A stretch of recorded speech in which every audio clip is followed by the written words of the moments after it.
Welcome to the second episode of One Step Beyond, and thanks for all the positive feedback on episode 1. This is going to be an enjoyable ride. One Step Beyond is not your typical niche podcast. We're here to encourage you to take a step outside your comfort zone and enrich your life. Whether it's to walk a local trail or climb a distant mountain, travel to a new country or explore culture close to home, run a first 5K or tackle an ultramarathon, One Step Beyond is all about positively engaging with the world outside our door. Of course, many of us are still currently under orders to stay at home, but that's all the more reason to prepare for the day when we can get back outside.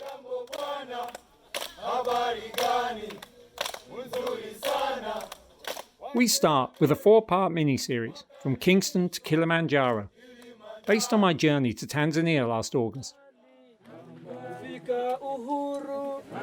Now, if the thought of climbing to the roof of Africa seems beyond you, know firstly that it is not. You'd be amazed at some of the people who make it to the summit. But if it's financially beyond your reach, that's understandable. And from episode 5 onwards, we will be tackling adventures you can have on your doorstep. So, whether you're listening on the sofa, in the kitchen, or getting your daily exercise while practicing your social distancing, relax, enjoy, and get ready to go. One step beyond!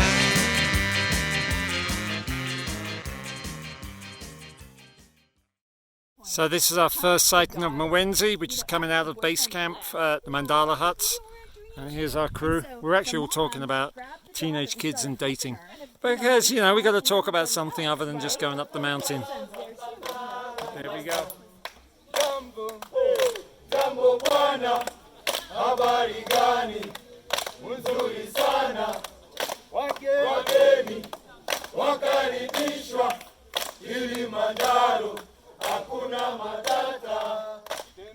My name is Tony Fletcher, and in August 2019, I set off with 4 friends and a guide to climb Mount Kilimanjaro in Tanzania.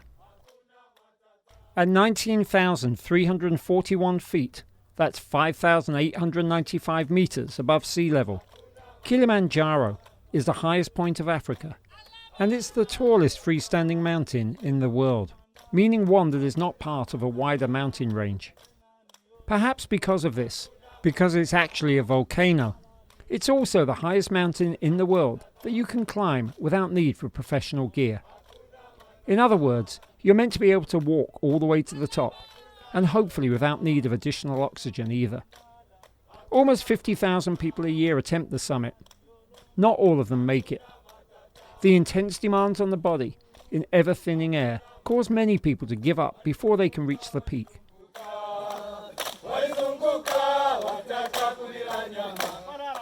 I'm a writer and broadcaster by trade, so I brought my recording devices along with me for the journey up the mountain.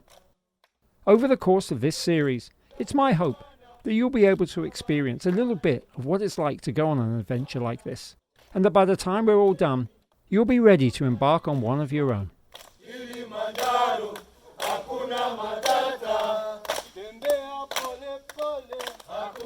From Kingston to Kilimanjaro, a 4-part series on a journey to the roof of Africa. Episode 2, The Ascent. Hakuna Matata! Hakuna Matata! Pole pole! Hakuna Matata, a phrase you'll probably recognise if you've ever watched The Lion King, is Swahili for no problems, no worries. You can hear your guides and the crew singing it as you slog your way up the mountain. They're trying to assure you it's easy. I can assure you it's not. Still, as months and months of preparation, of reading, of shopping, of training, of long-distance travel, then at 2 p.m. on Saturday, August the 3rd, we finally set off to climb the mountain from a base altitude of 1,905 meters, or 6,250 feet. Ahead of us is a relatively comfortable climb of around 2,700 feet over 5 miles. It's certainly the easiest we can expect on our 4-day ascent, which will hopefully take us all the way to the summit. Very, very lush here, isn't it? This is like, it's not the Catskills, it's more like rainforest. more, yeah. This is the montane forest, is that? Yes. Yeah. One of the many attributes that makes Kilimanjaro not just fascinating, but indeed unique, is that it has a multitude of distinct microclimates, or zones. There are 6 of them, if you want to include the farmland that sits below the Marangu Gate. We're setting off from the first officially distinguished one, montane forest. On Kilimanjaro, this forest extends from approximately 2,500 feet all the way up to about 9,000 feet above sea level, and receives the most rainfall on the mountain, around 6 to 8 feet a year. This means it's not only incredibly verdant, but also humid, and we've barely started climbing before some amongst our 5-strong group asked to stop and strip off layers. Well, we got about 5 minutes in without stopping. Talk about pole, that's a good start. Pole means slowly, slowly, and we appear to have taken that catchphrase to heart. The actual trail we're walking on this first day is nothing unfamiliar, but because we're in Africa, because we're at this altitude, and because this forest gets so much rain, the flora is utterly unique. Among the trees growing to our left and right and at times overhanging above us are eucalyptus, figs, avocado, mango trees, African redwood, African holly, tree ferns, and mahogany. The mahogany found on Kilimanjaro is actually the tallest indigenous tree in all of Africa. It can grow over 80 meters high, that's 250 feet, and some have been dated as 500 or 600 years old, with no signs of dying as yet. We weren't in this particular patch of giant and ancient mahogany, but it provides a great example of the Kilimanjaro montane forest's incredibly vibrant ecosystem.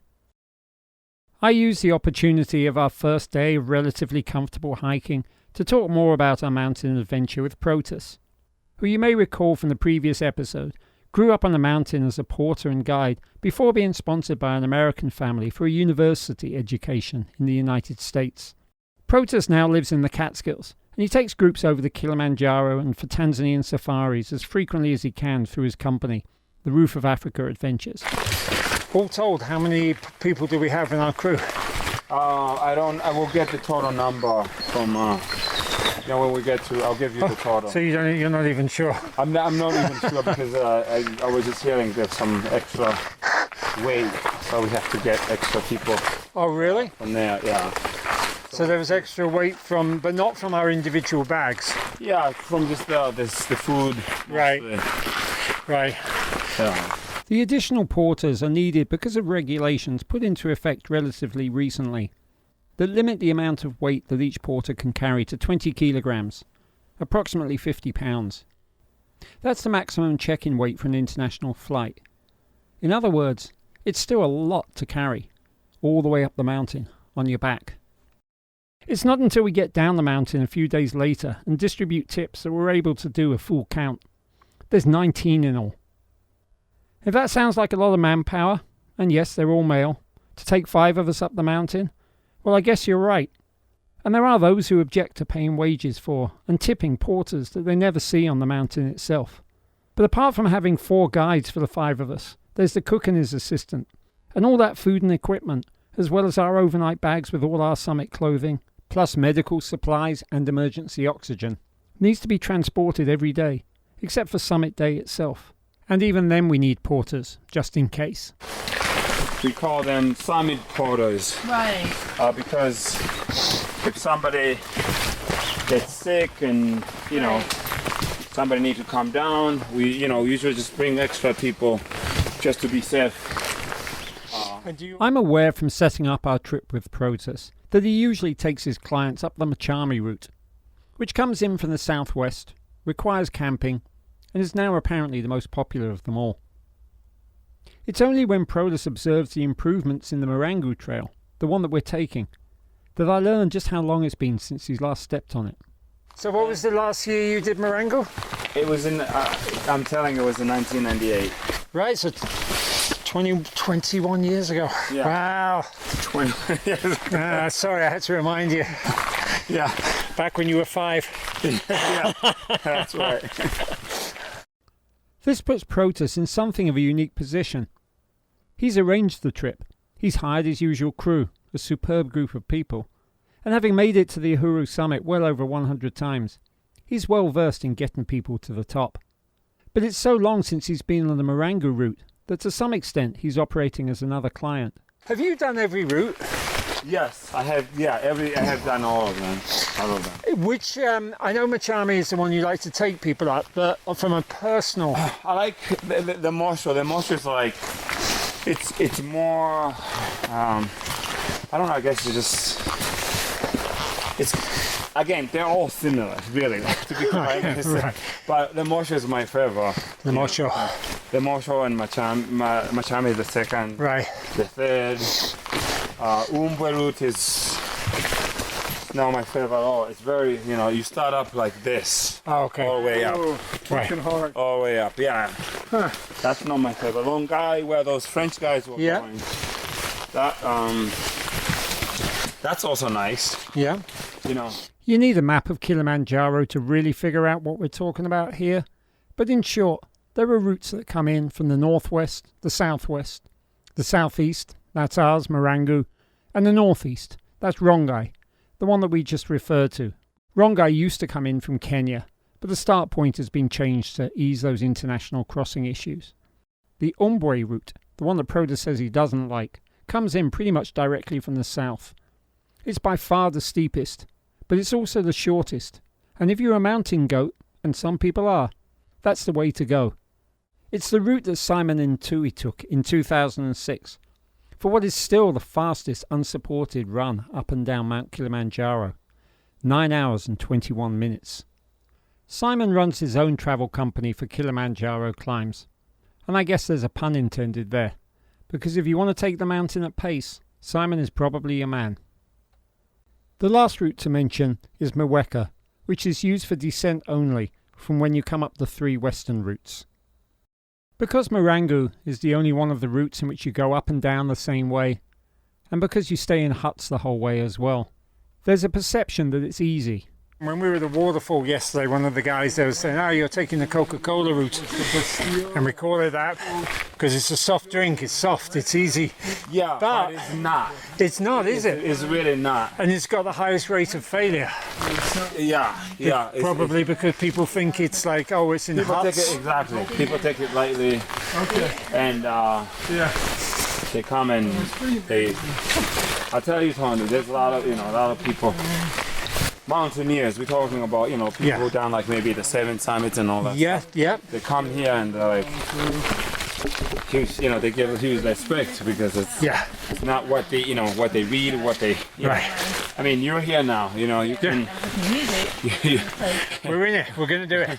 We'll be talking on the 8th. You can tell me if it was easier. Do you mean easier than than you anticipated? Maybe it's. I'm expecting summit morning to be the hardest thing I've ever done. And I'm going to interrupt here for a spoiler alert. It was indeed the hardest thing I've ever done. The grade that we're doing, the gradient to Gilman's. Yes. From his Kibo hut. From Kibo hut. Yeah, that's serious. It is, yeah. And we're doing it at night, and we're doing it at high altitude. Yeah. I'm expecting like Manitou's Revenge to look very, very easy in comparison. Manitou's Revenge is an ultramarathon run every June in the Catskills. It's 54 miles. A little longer than the distance up and down the Marangu route, and it's got 15,000 foot of total climbing that has to be completed in under 24 hours, as opposed to the 4 days we have to climb 13,000 feet on Kilimanjaro. I've done Manitou's once, and while you have to be trained for it in a way that doesn't apply out here on the Marangu route, I'll confirm now that compared to the attempted summit of Kilimanjaro, it was indeed easier. But we're getting ahead of ourselves. We're still 3 days away from attempting our climb up to Gilman's Point, which is the rim of the crater, and then on to the summit, Uhuru Peak from there. The good news is that, for all that we've met some people who didn't make it that far, we're constantly meeting those who did. Did you make it? We did. Congratulations. Oh yeah, we made it. I in turn made a prediction that that guy was going straight to the shop at the Marangu gate and rewarding himself with a beer. Alcohol consumption is absolutely not recommended on the climb up. Not in this kind of thin air. And none of us even as much as discussed the possibility. Although, on the subject of alcohol, Machame has the nickname of whiskey, because as you know, whiskey is stronger than coffee. Right. So, but they're all the same, Yeah, they're all going to be hard in their own way. Yeah. Definitely. Whatever your preference, whiskey or Coca-Cola, Machame or Marangu, your first day's hike is not going to be too taxing. After a few hours steady walk, including a stop for a packed lunch, chatting and getting to know our crew as we go, we find ourselves at our first night's destination. So we're here. This is our first stop, Mandara Hut, elevation 2,720 metres, which is about 8,300 feet. Climbed about 26 or 2,800 feet, I believe, today. And we're kind of just getting a break in the tree line here. The break I'm referring to is really quite a distinct one. It's almost like there's a line drawn on the contour of the mountain. One moment you're in the forest, the next moment you're in what's known as the Alpine Heath. The Mandara huts are situated right where these 2 points meet, and gives us a sense of what we can expect tomorrow, when, according to the sign that we pose for pictures by, we have an 11-kilometre walk up to the Horombo huts. Tonight we'll be sleeping in dorms, and for whatever reason, we get an entire building to ourselves. Asante. So guys, maybe the boys will bring water portion for you. Yeah. Then after Thank you. Our porters bring each of us our bags. We'll have the same porter every day. So I get to know my guy. He's called Idi. Asante, Idi. Asante. All good. The porters also prepare a bucket of warm water for us with some soap so that we can clean off before dinner. Okay. Corn soup or Sweet corn. sweet corn? Okay. Yeah. Wonderful. Corn chowder. Okay. Excellent. Corn chowder.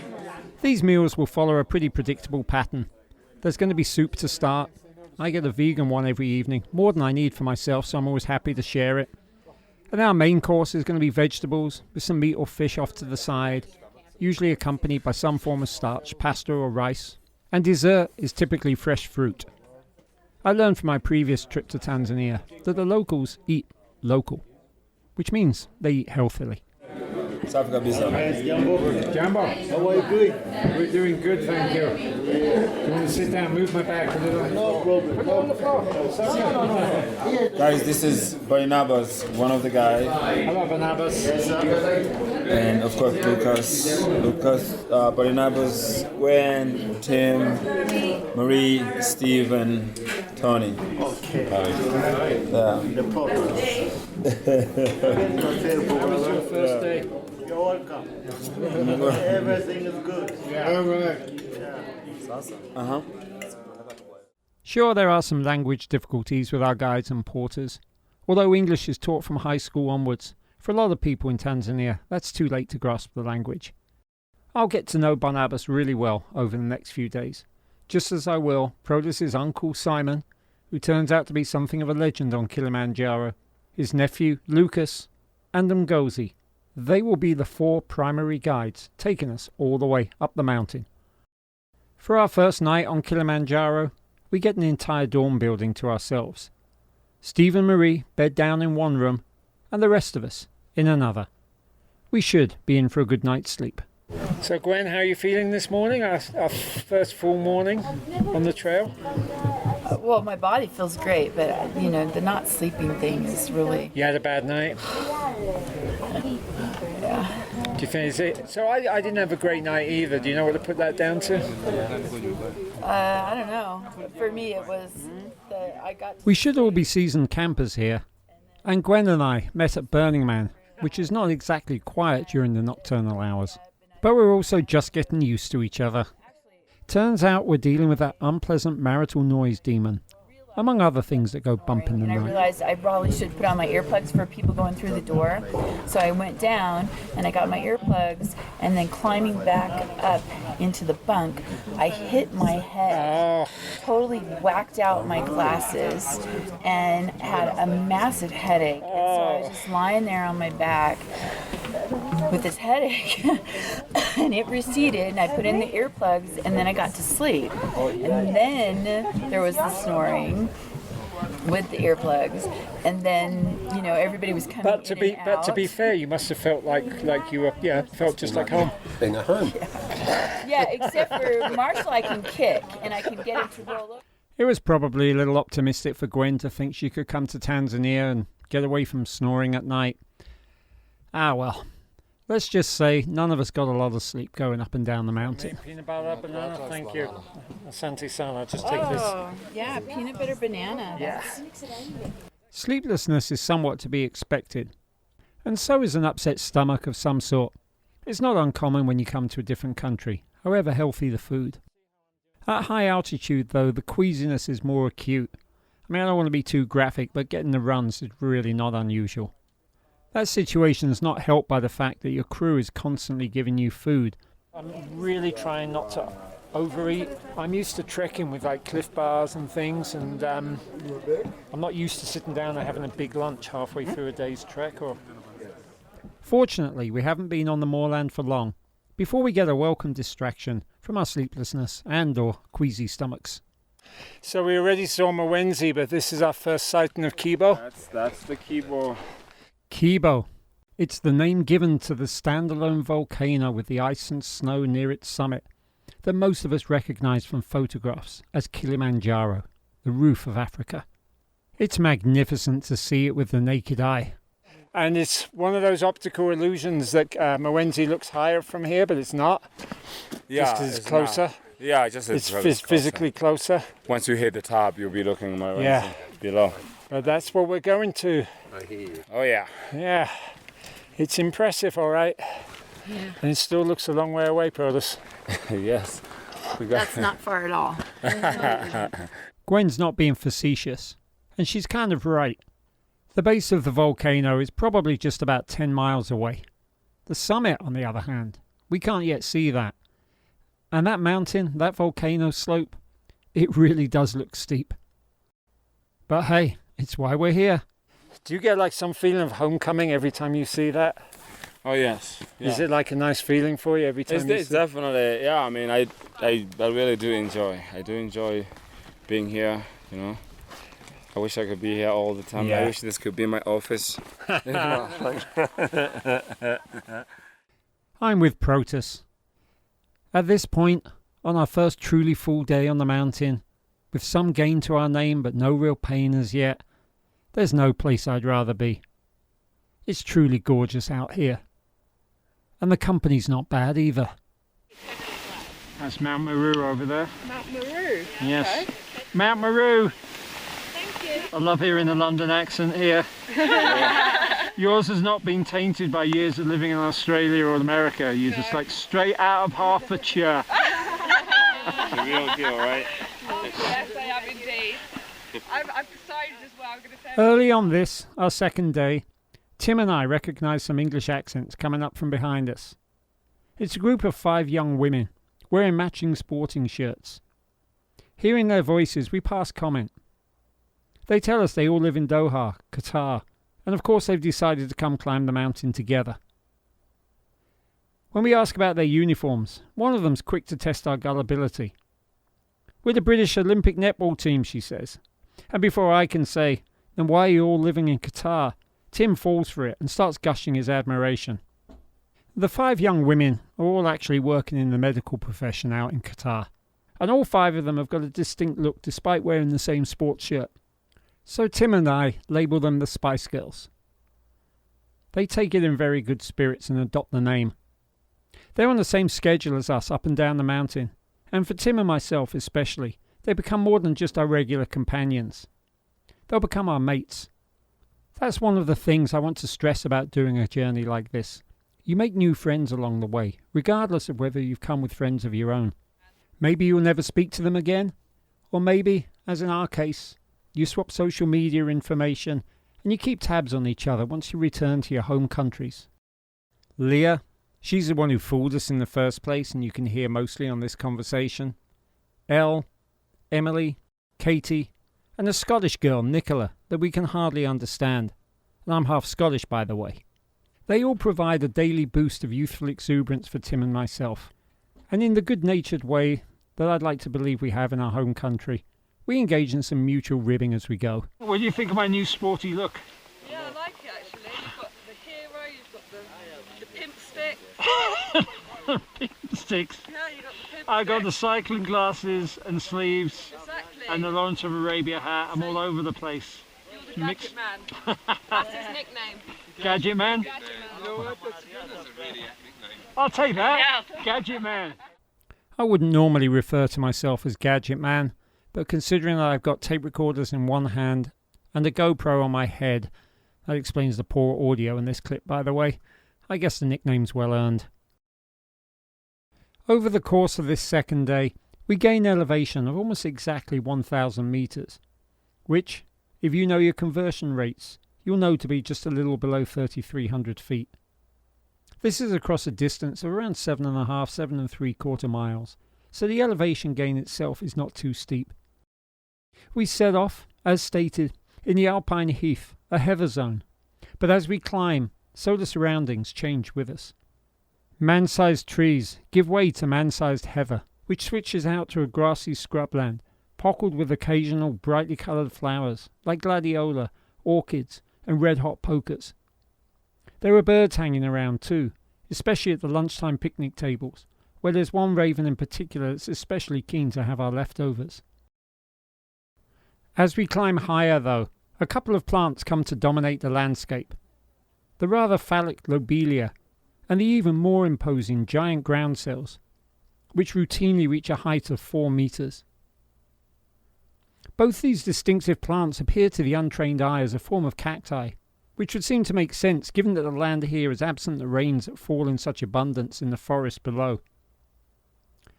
According to John Reeder's renowned book of photos and essays from the early 1980s, they're actually related to the common weed, among 55 plant species that back then had been identified on the mountain. That's not, apparently, a high number for such a large area as this. But then Kilimanjaro, especially once you're above the tree line, is not exactly hospitable to life. We've been promised that when we turn the corner here, we can see the camp, which means we'll be at about 12,200 feet. Yeah, And the truth is, yeah. we can see the camp. You can see now. Barnabas does not lie. I'm not lying here. Here we are, we can see our camp. Yes. We can see the valley below. Yeah. We can almost see Kibo, but it's just gotten shrouded. And the valley below is pretty beautiful. We are now well above the clouds, and you can hear in my voice that the elevation is taking its toll. So even though we're here, we're trudging slowly up the last little bit to the reception. Maybe just another 100 feet we didn't expect to gain. As we close in on the Horombo huts, I review the day's climb with Gwen and Marie.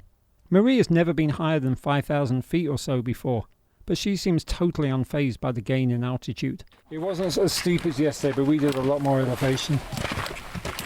But We had a lot more of these traverses like that. yeah, I mean, it's more gradual, so it actually felt better today, except, little bits and pieces, I could feel it. Well, there's the steep and then flat and then steep. And Yes, flat. and sometimes we had the down, and then seems like a down in the elevation was like great, it just revives you, or me. The Horombo huts are by far the most comfortable of the 3 camps we'll stay at on our way up and down Kilimanjaro. But at the same time, comfort's relative. Like most people here, at least those who aren't in tents, we're staying in tiny A-frames, with just about enough room for one person to get dressed at any one time. Alright, this is cozier than last night. Sure is. But hey, there are other people who are camping and that's cozier still. So, this is good. I'm sure we are good. Unfortunately, we're not good. At least not all of us. Tim may be putting on a brave voice, but he's suffering from acute mountain sickness. All of us are feeling it to some extent, and Tim tries his best to be cheerful, as I joke about the fact that we all seem to be suddenly very untogether. Yeah, The altitude got to us all. we're a little giddy. Tim is queasy. It sounds like, Gwen is wondering why it sounds like the hot dwarf. water doesn't taste of tea. Yeah. I do have a good tea, queasy or not, I have quite a good tea story. Tell us a good tea story. I was in Central Tim recounts his story, but the colour is draining from his face as he does so. Prodas tries to encourage him to eat. He's going to need the fuel for the next few days. But Tim just stares at his plate. He's taking the Diamox, the prescribed drug to prevent and combat AMS. And maybe it's helping, who knows. But fact is, he sits at the end of the table, looking increasingly morose, and I turn off the tape recorder in respect. He and I go out afterwards for some fresh air, and we stand at the sunset, looking at the tents being set up below us for those who are descending via the Marangu route, watching over the clouds that extend all the way to the horizon. Parasitic craters line our view in something of a straight line. It's a magnificent sight. We should be feeling on top of the world. Tim is anything but. Photographs I take of him show as much. He's flown 8,600 miles from Sydney in the hope of summiting Mount Kilimanjaro. But at this point, it's obvious he just wants to start descending already. For Tim, this may sadly be as far as he goes. Jambo bwana, habari gani? Mzuri sana. Wageni wakaribishwa Kilimanjaro, hakuna matata. Tembea pole pole, hakuna matata. The mini-series From Kingston to Kilimanjaro was produced at the studios of Radio Kingston in New York. If you have any comments about or suggestions for this show, email onestepbeyond@ijamming.net or find us on social media. Just search for One Step Beyond with Tony Fletcher. Thanks to Mark Lerner for designing the logo, and to the members of Madness for permission to use their music as our theme song. You can subscribe to this show on pretty much every podcast platform, again by searching for One Step Beyond with Tony Fletcher. And if you like what you hear, please consider leaving a positive review or rating. Until next time, stay safe, stay healthy, and stay active.